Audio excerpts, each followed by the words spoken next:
Well, first we had driving while black, and now apparently we have eating while Trump administration or something.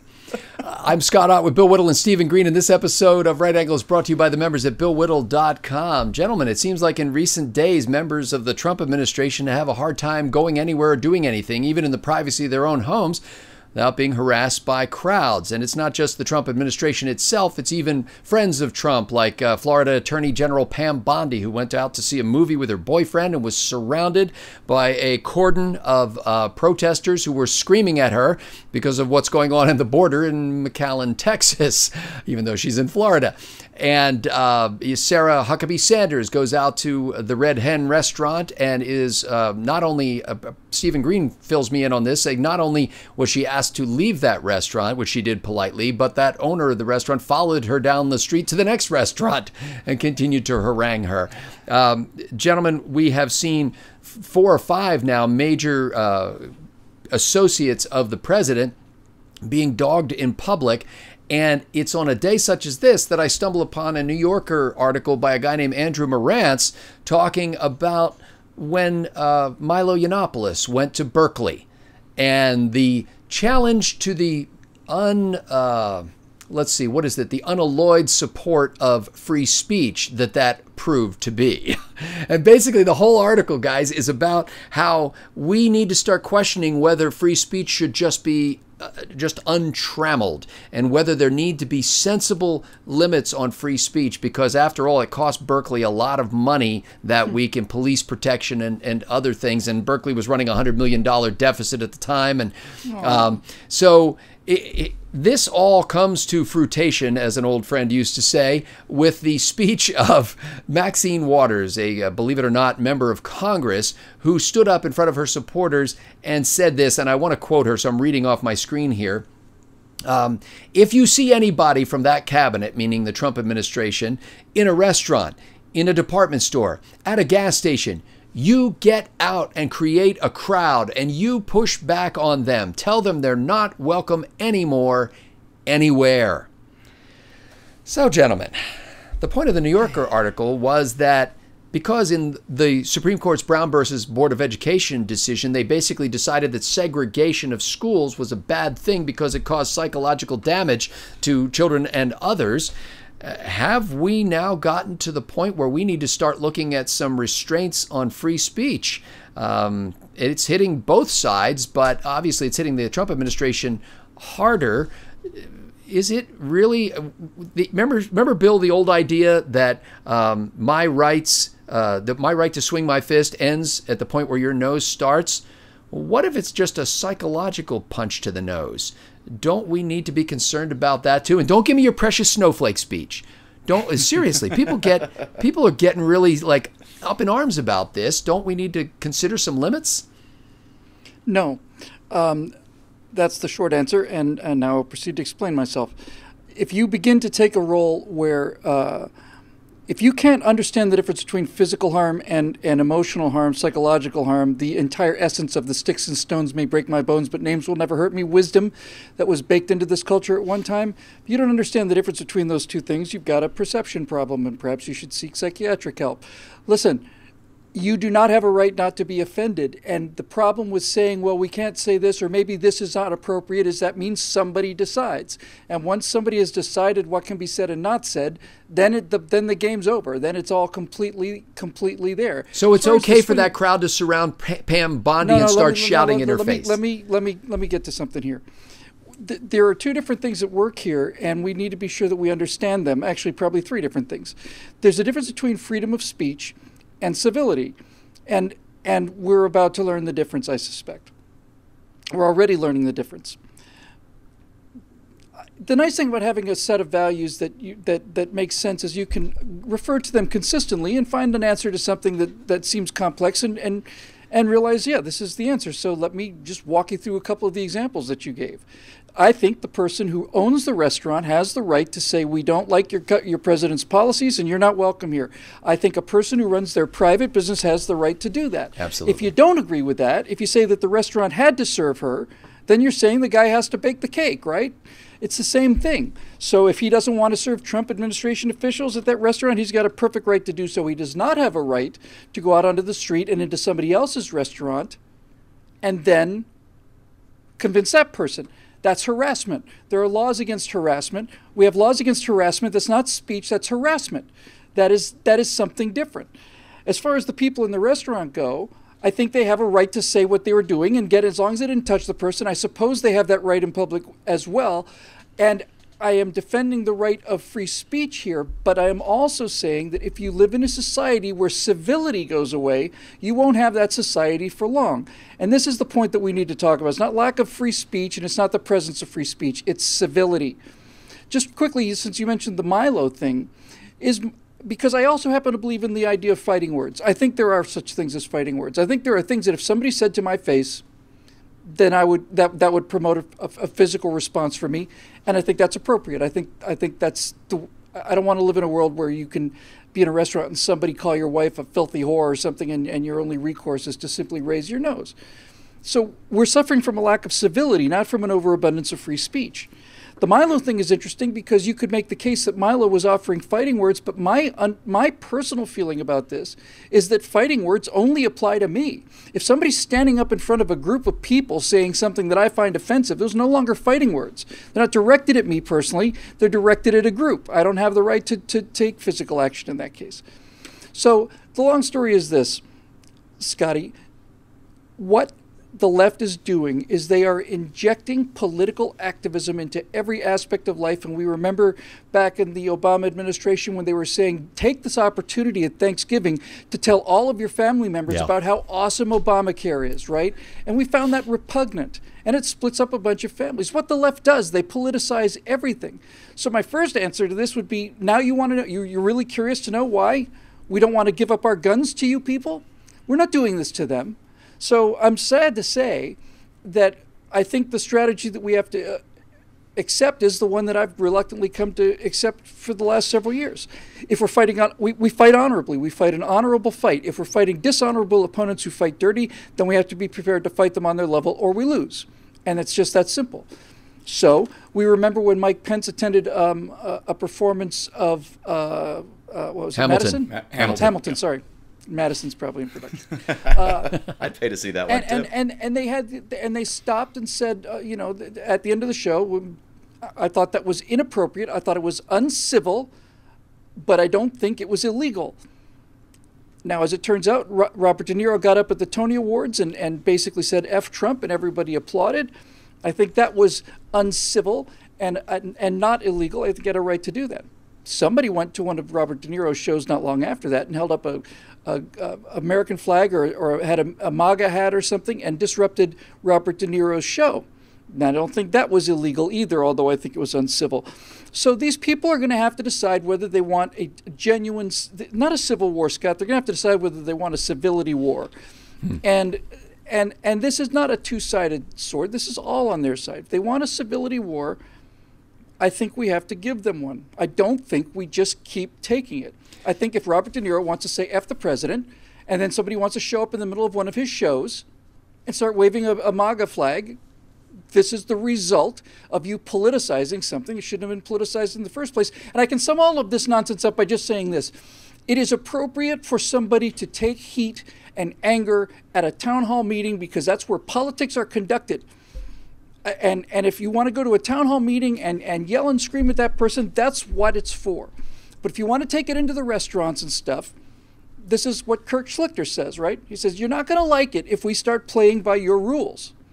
And but so Bill, you better make a decision. Let me take that specific thing on because I read one commentator, and I forget which one it was, who basically said, look, the reason why we're going to the restaurants and the gas stations and the department stores and going after these people is because they won't have town hall meetings. They won't engage us any of it. The reason why Robert De Niro had his outburst at the Tony Awards is because we do have access to the cultural milieu of the Tony Awards, but we don't have access to these people directly. And so in frustration, the left cries out. What do you mean you don't have access to them directly? You know, you're the ones who are all the proponents of protests. If you really don't like it, why don't you have a 1 million man march like you bring out every other week or whenever something upsets you? What do you mean you don't have access to you don't have access to Trump's cabinet because you're not allowed to have access to the president's cabinet. I didn't have access to Eric Holder. I didn't have access to Loretta Lynch. I didn't have access to James Comey. I didn't have a chance to sit there and talk to them. And I will tell you this: if I'd seen James Comey eating dinner in a restaurant that I was in,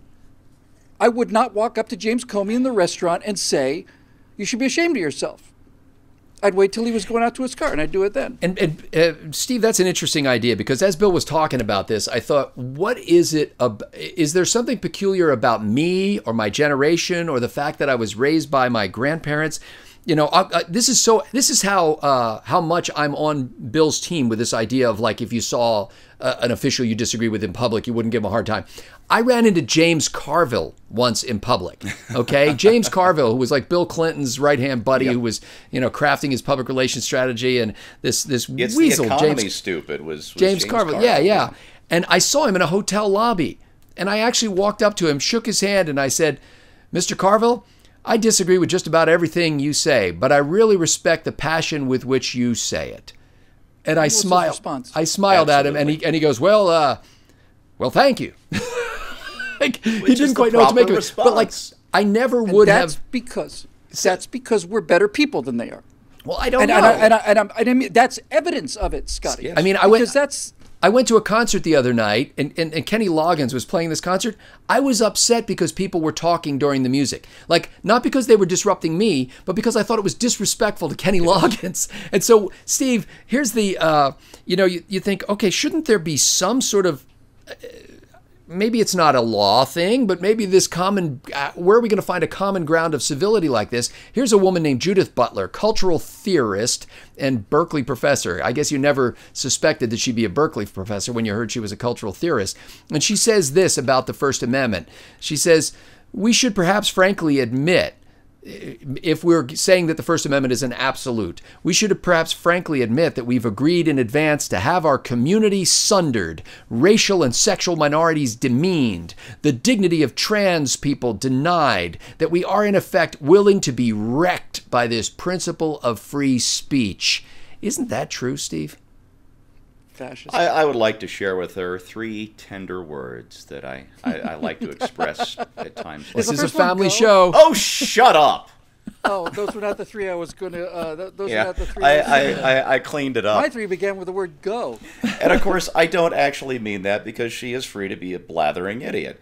Bill mentioned something earlier. I thought of this. And I'm going to do this for my 12-year-old son later, because he's Gen Z and has nothing but disdain for millennials. And he's going to love this when I do it for him later. "Sticks and stones can break my bones, but words can really hurt, man." And that's the point where we are. Look, you were talking earlier about Milo, who I don't have a whole lot of use for, frankly, but being a provocateur. I think this was on the backstage. And that's such a great word. It means to provoke, to make people think. Now, I'm not sure Milo quite does that, but he does try to provoke. And you know what? We need that. You know who else was provocative? You're going to think I'm just being silly here, but I'm not. Kiss. The 70s band. They dressed up all crazy in the black and silver and the crazy makeup, and what's his name was always sticking out his giant Gene tongue. Simmons. Gene Simmons, thank you. And they did songs like Plaster Caster, which was a tribute to a professional groupie who would make plaster casts of the private parts of male rock stars she slept with. This was just a crazy, provocative band. There's something that nobody needed to know. Well, now you know it. And we've decided, and I think correctly as a country and as a culture, that the First Amendment extends to cover the arts. That bands like Kiss, Ozzy Osbourne, and all the rest have the right to get on stage and be as provocative as they want to be. Now, the First Amendment was written explicitly about political speech. And we have interpreted to cover the arts, which I think is a correct interpretation. But are we to say that the First Amendment that was written explicitly to cover political speech, that Congress shall make no law, that suddenly we're going to give all of that up just so we don't risk hurting people's tender little feelings? Is that what we're deciding to do? Well, it's what a certain segment of our culture, what of our people has decided to do. And they have decided that because the rest of us enjoy free speech and civility that they don't like, that it then becomes their right, as Bill says, to become uncivil, to be uncivilized. Let's spell that word out the whole way, that's because I precisely think right. that's Civilized, important. yes. It's uncivilized. It is barbaric what they choose to do. And you know what, Scott? The proper reaction to that isn't to withdraw the First Amendment from the realm of politics and just say it covers rock bands and strippers. No. What we have to do is exactly what Kurt Schlichter's been saying for months now, and I don't like it. I don't want to do it. But this isn't going to end until it ends in a stalemate. When we force them back behind that line, when we force the barbarians back outside the gates of civilization, Scott. And Scott, I'm only going to check this in because I never have in the history of the show, and I never will again get a chance to tell this story. But I met Gene Simmons. Did you really? Gene Simmons. He's a very strong conservative. Yeah, very, he is. very good He's man. a great guy. And I met him working on a project that I was directing, and Gene Simmons came in and said, "Hi, Gene. My name's Bill Whittle," and I shook his hand. He looked at me and said, "You are an extremely handsome and very attractive man." From Gene Simmons. And I thought, okay. And then he let a long time pass, and I was like, That's awkward. then he said, "You'll do very well in prison." And I thought, oh my God, that's awesome. That's one of the greatest stories ever told. Thank you very much.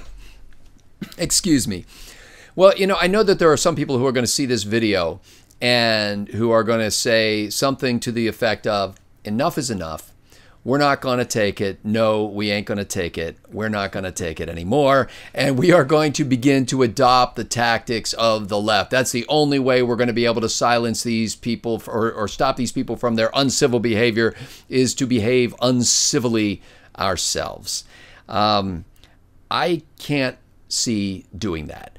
Years ago, we lived in Independence, Missouri, and I was driving down the road one day, and on the radio, they said, President Clinton is giving a speech on the town square in Independence today.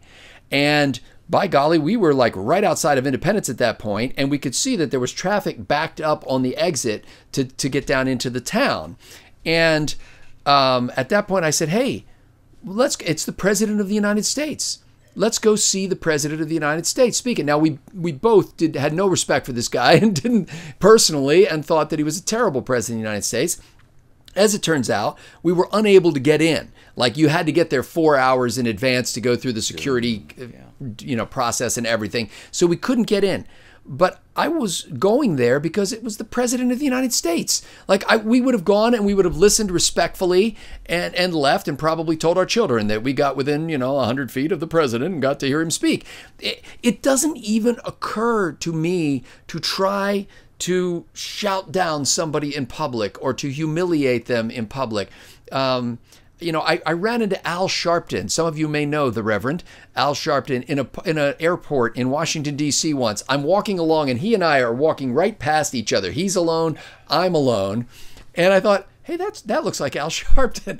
And so I thought, well, we're in D.C., it probably is. And as I passed him, I said, hey, Reverend Sharpton, how you doing? And he did not break stride. He did not make eye contact. He kept staring straight ahead. And he said, all right.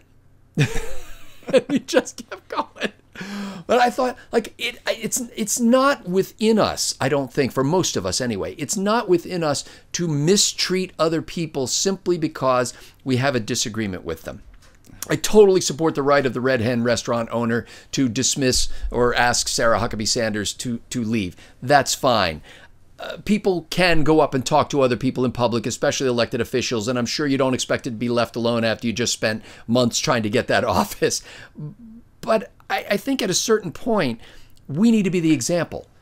If civility is going to happen, people have to see what it looks like. And I don't think at any point that if we resort to what they're doing, that it ennobles us, that it even gains a hearing for our point of view. And this is my ultimate point here, I think, is that these people who are doing these confrontations in public places and trying to humiliate and embarrass Trump administration officials or others in public places are not growing their movement. They're embarrassing themselves. They are, as Glenn Reynolds might say, beclowning themselves. And I think ultimately, if you and I are able to keep our chin up, hold on to our dignity, treat people with civility, argue our case with politeness, then I think we ultimately triumph. But you've got to be willing to stick with that strategy even when it looks like the devil's path is the only way to get there. For Bill Whittle and Stephen Green, I'm Scott Ott. Thanks to the members at BillWhittle.com for making Right Angle possible. You just made me ashamed of myself again. Me too. That's okay.